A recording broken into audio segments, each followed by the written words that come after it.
জামাত ইসলামের কথা বলে আপনাদের খুব চুলকানি না? আর কিছু না পালে ৭১ প্রোডাক্ট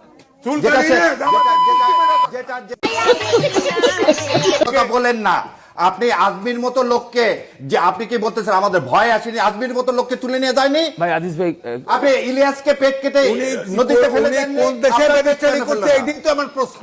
আপনার পেট আমার কেটে মেয়েও আপনাকে ব্যারিস্টারি আইনে ধরে করেছে, নিয়ে গেল না কেন? আমি তো কোন সময় প্রভোগ করেও তাকে বেয়াদবি করতে পারি না। আর সে কোথায় ব্যারিস্টারি করছে?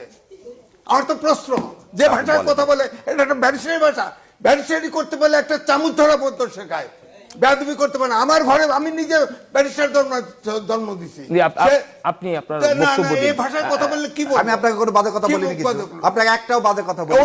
উনি তো ৭১ সালে ইলিয়াসের কথা জামাতে বলছি। ইসলাম, শোনেন, জামাতে ইসলাম প্রাদেশিক সরকারে 4 জন মন্ত্রী ছিল, তারা সিদ্ধান্ত নিয়ে হানাদার বাহিনীকে সাহায্য করেছে, কত মা বোনকে ধরায় দিছে, কত ধ্বংস, কথা তো কয় না। কে ওটা কি আপনার আওয়ামী লীগের এমপি ছিল না তখন, মন্ত্রী হয়নি?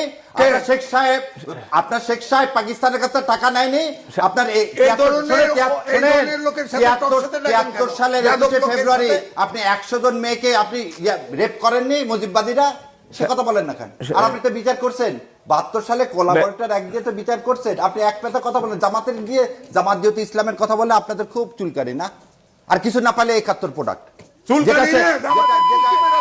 যেটা ৭১ সালের প্রোডাক্টটা আপনারা সবসময় ইউজ করেন। ৭১কে আন্ডারমাইন করে ৭১ মানে আমাদের শেষ প্রোডাক্ট।